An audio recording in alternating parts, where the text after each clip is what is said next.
Listen to this. I'm tired. I didn't sleep yesterday. I have work today. I don't want to go. Now listen to this. Because I didn't sleep yesterday, I'm really tired. Although I have work today, I don't want to go. Same information, same words, but the second one sounds like a list of connected, cohesive ideas, while the first one is just a random, broken list of sentences. The difference? Connectors. Words that link ideas together, and once you learn the 5 key connector pairs in Chinese, you unlock the ability to express more complex thoughts and emotions so that your Chinese doesn't feel as broken. I'm Sheldon and my team and I at Cantonese and Mandarin have helped over 600 Cantonese speakers improve their Cantonese and learn Mandarin, and the minute students learn these 5 key connector pairs, they gain a lot more confidence in their Chinese. So hopefully today, this will help you speak better Chinese. So let's go. So let's go through all 5, each one more helpful than the last. Starting with the first connector pair and how to use it, which is what I call the cause and consequence. This is the connector that lets you explain why. So if you only learn one connector pair from this video, make it this one. And it goes 因为所以 because and therefore. There's a common Chinese expression 有因必有果 有因必有果. Okay, where there is a cause, there must be an effect. Cause and effect is very baked into how Chinese connects ideas. It is similar to English, but a little bit different. But without this connector, your listener has to guess the relationship between your sentences. For example, like you saw earlier, I'm tired, I didn't sleep. In Mandarin, 我很累，我昨天没有睡觉. In Cantonese, 我好攰，我琴日冇瞓. So 我 is I, 好攰很累 means I'm very tired. 我 Mandarin 琴日昨天 yesterday 没有 did not 瞓 or 瞓覺 and 睡覺 basically means to sleep. Okay, so I'm very tired and sleep yesterday. Here we have 2 separate facts or sentences, and your listener has to kind of make a connection between these. Now with our first connector pair, we're going to use 因为所以 okay, or 因为所以因为我昨天没有睡覺所以我很累. In Cantonese, 因為我琴日冇瞓所以我好攰. Because I didn't sleep yesterday, I'm tired. So here it's the exact same sentence. All we did was we connected 因为, which means because, and then 所以, which means therefore.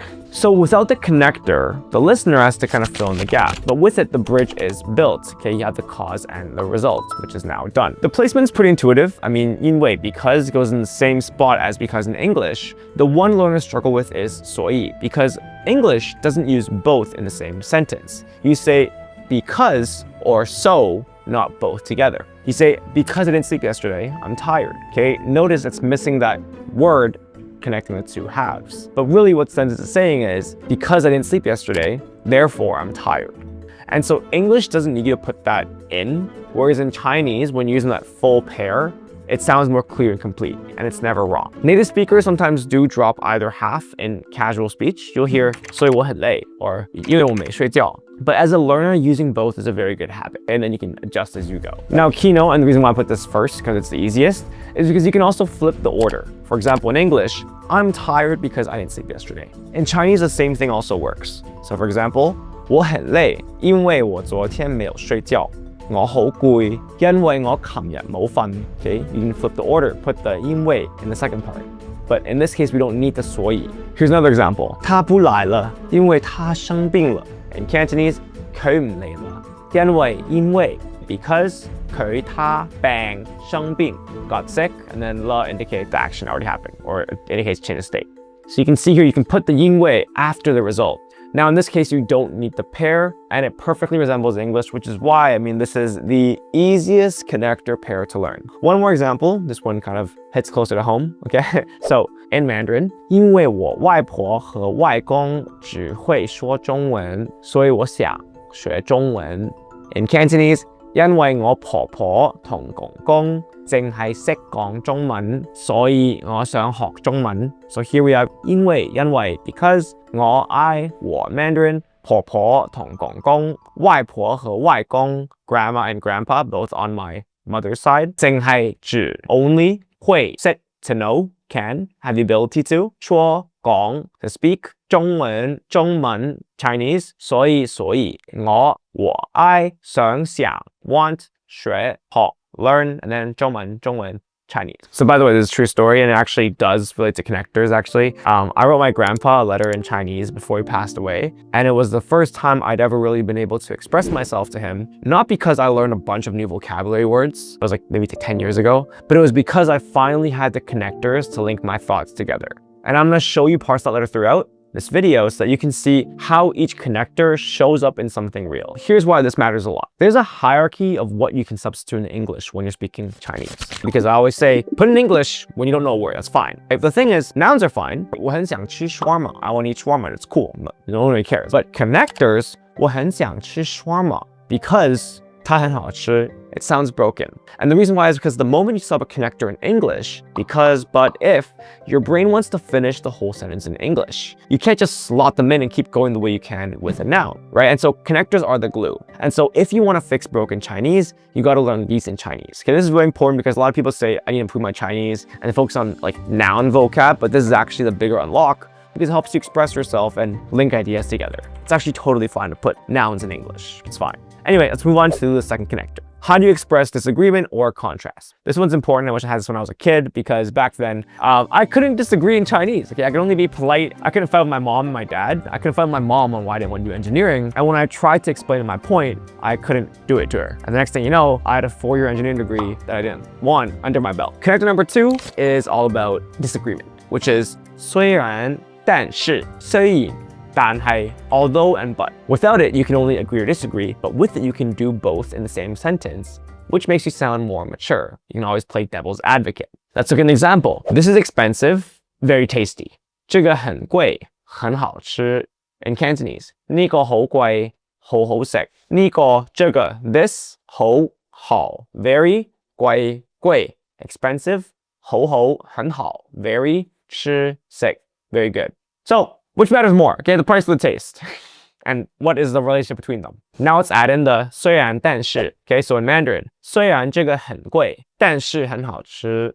In Cantonese, 雖然呢個好貴，但係好好食. Although this is expensive, it's really, really good. See that? There's a difference there, right? Not just fragments, but rather a linked idea. Speaking of which, I'm actually in Shanghai right now, and oh my goodness, the xiaolongbaos here, xiaolongbaos, phenomenal. There's a specific one that you can't get anywhere else in the world.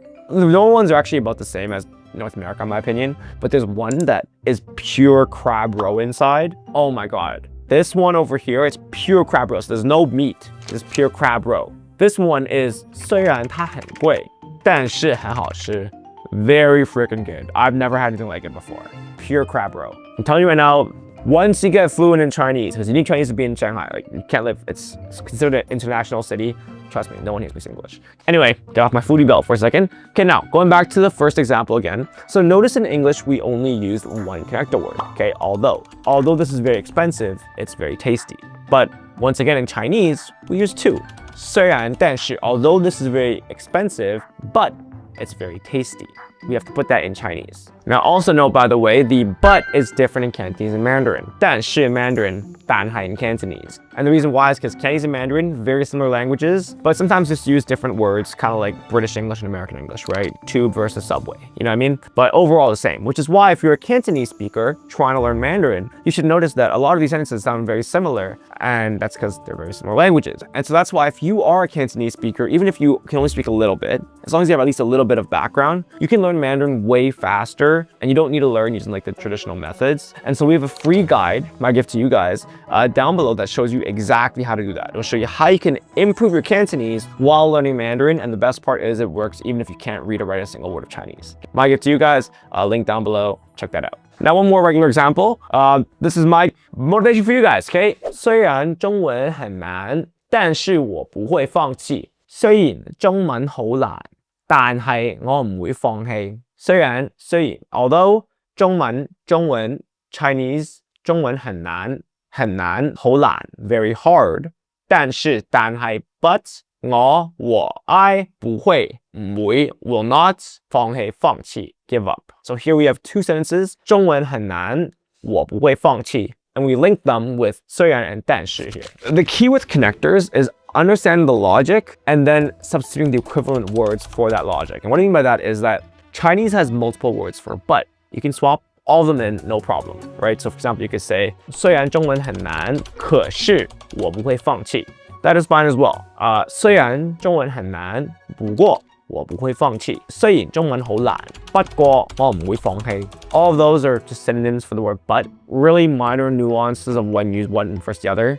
Who cares? Okay, that's such a minor thing. It doesn't matter. Okay, just use whatever you're most comfortable with starting off, and then over time you can figure out these little ultra nuanced things. But 虽然但是 is the most common combo. So remember my grandpa letter that I mentioned earlier? Well, I want to show you guys an excerpt from it where I actually use this. So here we have it in Mandarin. So you go to this line, 因为我从小中文不太好，所以我从没試着與你好好地講過話. So in Cantonese, 因為我細個中文唔係太好，所以我從來冇試過同你好好咁傾過偈. That's the first example, 因為所以, that there. And basically what that one means is because when I was a kid, my Chinese wasn't that good. So, I never got a chance to really have a good conversation with you, which is true. I mean, that's the reason why I learned Chinese in the first place, partially because my grandpa was in the hospital and I realized I couldn't talk to him. And I realized he might pass away before I ever had a real conversation with him beyond I'm hungry. Second one, this one shows 虽然 and 但是. So, 虽然我从来没有跟你好好的沟通过，但你总是对我表现出无条件的爱和支持.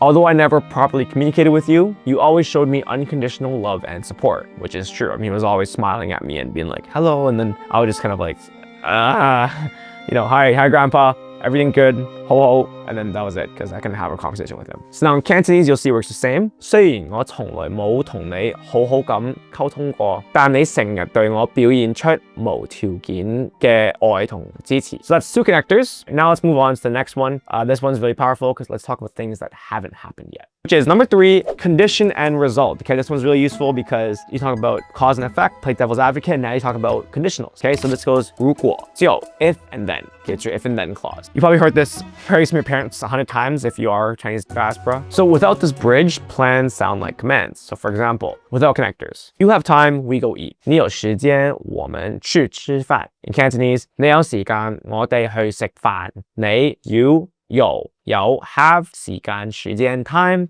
我們 we 去 go 食飯吃飯 go eat. So you have time, we go eat. Is it a plan? Is it a command? Okay, they can't really tell. Now let's add in the 如果就. So in Mandarin, 如果你有時間，我們就去吃飯. 如果你有時間，我哋就去食飯. So if you have time, we'll go eat together. So 如果 means if, and then 就 means then.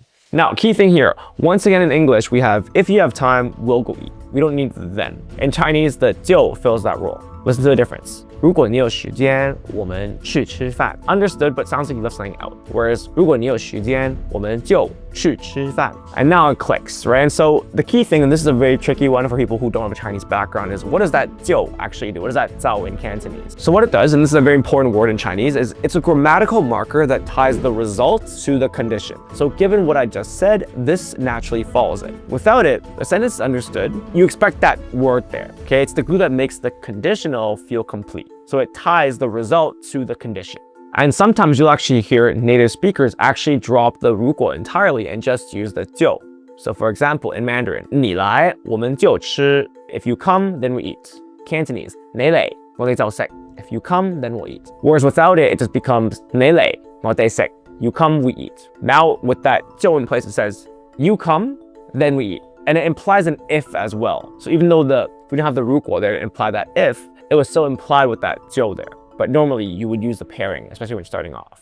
Now, 就 or that 早 has built-in consequence energy. So when your listener hears like the 就 or 早, their brain automatically looks backward for the condition. So in that case, even without the 如果 or 如果, the meaning is clear, right? It's like saying then in English. You show up, then we eat. Okay, you don't need the if. Now, a very common way you'll hear this in everyday life is you'll hear this with 的话 or 给我. Okay, what this does is it's saying, if you come, then we'll do this, right? So it's the same 如果就 structure, but you add a 的话 or 给我 after the statement. It just softens it up a little bit, basically. So let's say, for example, so 如果你来，我就会很开心。如果你嚟，我就会好開心. So if you come, I'll be really happy. The way I put it is it's very like stiff. It's more stiff. So what people commonly do, and you'll hear in everyday speech, is they'll add a 的话 or 给我. It makes it even more conditional. That's what it does. It makes the if statement more conditional. So what it's saying is basically, if let's say you were to come, then I'd be very happy. That's basically what it's saying. So 如果你来的话，我就会很开心。如果你嚟嘅話，我就會好開心。如果 okay, if 你嚟，你來 you come 的話嘅話 okay, that means like if let's say okay, that's let's say. You'll hear that very commonly in Chinese. 我就 then I'll be 會好開心，會很開心 will be very happy. Now you could also drop, you might also commonly hear it drop the 就 after that. And the reason why is because that 如果你來的話, that 的話 also softens it up where you don't need that 就 as well. So 如果你來的話，我會很開心。如果你嚟嘅話，我會好開心。All of them work different combinations. I'm not telling you to memorize all of them. I'm just saying that you're going to hear all of them. And so be familiar. Don't be like, oh, what's going on here, right? Now you know, you're equipped. Again, if you're starting off, what I would do is I would equip myself with 如果就, okay? That one for sure.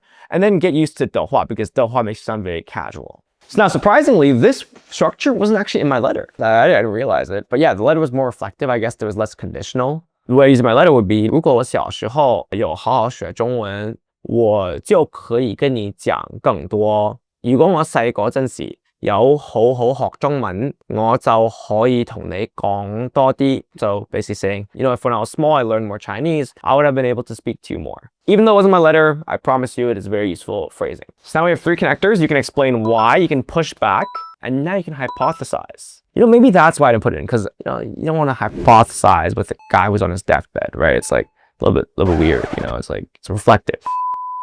Now this next one is going to be really useful because it's about how to stack your point and add emphasis. This one is very useful as well. So this is bridge number 4. And so this connector is what it does is it makes your point land. Okay, and it goes 不但而且. Not only this, but also this. So let's look at some connectors. Okay, this is about my mom. She's smart, she works hard. So in Mandarin, 她很聰明，她很努力. She's smart, she works hard. Now in Cantonese, 佢好叻，佢好勤力咁做嘢。佢 he, she, it. Okay, mom in this case, 好叻，很聰明, very smart. 叻 is just another word for 聰明. Okay, 聰明. You can use that other word as well, it doesn't matter. 佢 she, 好 很 very 勤力努力. Basically both mean work hard. 佢好努力咁做嘢. That's totally fine as well. You can use the same word in Cantonese as well. 咁 the indicates, connects adverb to a verb in this case. That's another video called How Adverbs Work, which we have as well. Anyway, basically the point here I want to make is we have 2 separate statements, separate facts. But with 不但而且, we can add emphasis on it. So the way it works is 他不但很聪明，而且很努力的工作. It actually works very similar to English here, where it goes, she not only is very smart, so that not only goes to the same point after the subject. On top of that, moreover, 而且很努力的工作 also works really freaking hard. In Cantonese, 佢不但好叻，而且好勤力咁做嘢. The exact same thing. Now in Cantonese, you'd actually not really commonly hear that. You'd actually hear a different version of it, just with different words, but the same logic. We normally use in Cantonese 唔單止 and then 仲 or 唔單止而且. So we use some kind of combination, but we wouldn't use 不但. Okay, it's more Mandarin. But people understand it. It's just choice of words, but it's the exact same logic and structure. Okay, so normally you would say 佢唔單止好叻，而且好勤力咁做嘢. That's also acceptable as well. Now the key thing here is the same as English, right? You not only are this, but you're also this. And so the pair structure adds weight. The second part should build on or escalate beyond the first. Let's take another example. 他不但会说广东话，而且会说普通话. He not only speaks Cantonese, he can also speak Mandarin. 佢唔單止識講廣東話，仲識講普通話添. So in this case, what we have is 他佢 he she it 唔但 or 唔單止 not only 識會 can 講說 speak 廣東話 Cantonese 而且 or 仲識會 also knows can 講說 speak and then 普通話 Mandarin. And then the team in the end just indicates like also. You can count with yeah as well. That's totally fine as well. 而且也会说普通话. That means can also speak. Just adds more emphasis. First off, that's gonna be you, okay? Whether you're trying to learn Cantonese or trying to learn Mandarin, let's learn both. They're awesome languages. Learn both. And then you will get this nice little statement, okay? And trust me, like, it's a big flex, okay? It's a big flex. I'm telling you right now. Mandarin, obviously, you know, everyone knows Mandarin, but when you're in mainland China and you speak Cantonese, I don't know why. It's like everyone here calls it shuai. I don't know why. It's cool or something. But Cantonese is cool. Even in mainland China. Like, trust me. Everywhere in mainland China, you'll hear Cantonese music. Now let's go to an example from my grandpa's letter. Now, surprisingly, I didn't actually use this structure in the original, but there's a spot where, it could have hit harder, right? Let's look at, here's the original. 为了给我们一个更好的未来，你们放弃了澳门的一切，包括过去的朋友、熟悉的语言和各种澳门的方便性。我知道这一定对你们来说一定很艰辛，但是你从来不求任何回报，甚至没有和我们提起过。So to give us a better future, you gave up everything in Macau, your friends, your language, every convenience. And I know it must have been incredibly hard, but you never, once asked for anything in return. And yeah, that's pretty awesome. You never brought it up. Now this is how it could be adjusted. So in Mandarin, 你们不但放弃了澳门的一切. So you not only gave up everything in Macau, and then I could say all the stuff in between. 而且从来没有要求任何回报. On top of that, you never ask for anything in return. In Cantonese, 你哋唔單止放棄咗澳門嘅一切，仲從來冇要求過任何回報. So obviously, this was I wrote this letter 8-10 years ago. Oh, it's been a long time. My Chinese has obviously gotten better since then. And to be honest, I think it would have made it stronger with this formatting. So better writing. But anyway, so that's 4 bridges built. And now we get to the next one. And this last one's the easiest one. Bridge number 5 is the fork and choose. This is the fastest connector, one word, no pair needed. And you've probably heard this one before. In the end, I'm going to also go through common mistakes we have with these connectors. The next one is 或者 or 或者, or which means or. So this one is very simple. Drink tea, drink coffee in Mandarin. 喝茶, 喝咖啡 in Cantonese. 饮茶, 飲咖啡, 飲, 喝 drink, 茶, tea, 咖啡, coffee. So 喝茶或者喝咖啡, 飲茶或者飲咖啡. So 或者 is just basically same both languages. It just means or. Unlike the other 4, this is just a single word, okay? No pair needed. Okay, this is the quickest connector to learn. You probably already knew this before the video, to be honest. Another example, 你可以坐地鐵或者打車. 你可以搭地鐵或者搭的士. So 你 you 可以 can 搭坐 okay, just means to get on something. 地鐵 means subway 或者搭坐搭的士打車 basically means or call a cab. Remember, different words in Cantonese and Mandarin, but just think of it like, London and America using fries and chips, okay? Same overall meaning, right? Just different choice of words. Now this one, of course, I used in my grandpa's letter. So let's see how I used it. 我从来没有和你诉说我生活中发生的點點滴滴，或者我內心的感受。我從來冇同你講過我生活入面發生嘅嘢，或者我內心嘅感受。I was never able to tell you about, all the details in my life or how I felt inside, right? Which is true, because growing up I could only talk to him about I'm hungry, food is yummy, and hello and thank you. That's all the main 5 bridges, okay? 5 bridges and your Chinese just got connected. Now, before you go sprinkle them everywhere, you gotta know about the mistakes that people commonly make with these connectors. And these are mistakes we've seen in our students as well as mistakes from research. Because you would assume that the biggest problem would be people not using connectors, but actually they found something that kind of surprised me in research, which is misuse is actually more common than underuse. And so what happens, people learn these connectors, but they throw them everywhere and sometimes pick the wrong one entirely. So here are the most common mix-ups to watch out for.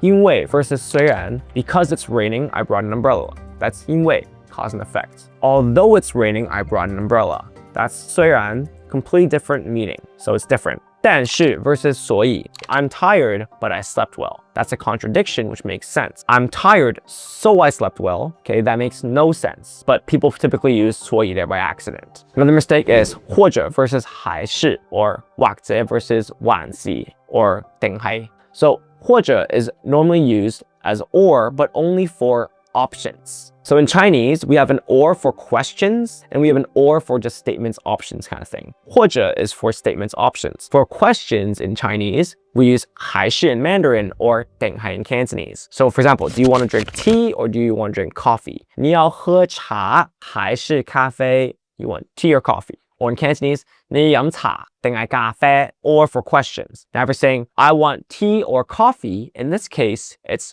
或者. So 我想喝茶或者咖啡. 我想飲茶或者咖啡. In this case, it's a statement, not a question, so we use the or for statements. This one's not too important. Like if you use the wrong one, no one's gonna care. You're not gonna be attacked by the grammar police, but it's good to know so you don't make the mistake. So I hope that's helpful. As you can see, I mean, you've seen every single connector in this video, almost everyone, used in the letter to my grandpa, so it's actually useful in real life. I read that to him by his bedside in the hospital, and I'm telling you, it wasn't the vocabulary that let me say what I needed, but rather it was the connectors, because without 因为所以, I couldn't explain why I never talked to him. Without 虽然但是, I couldn't express the contrast between my failure and his affection. And without 或者, I couldn't share the important kind of feelings that I had. And, you know, I wish I could have used the other one, my Chinese, obviously better since 8-10 years ago. So those 5 connectors, that's what finally let me say what I need to say. And so if you're trying to learn Chinese and get better and fix broken Chinese, trust me,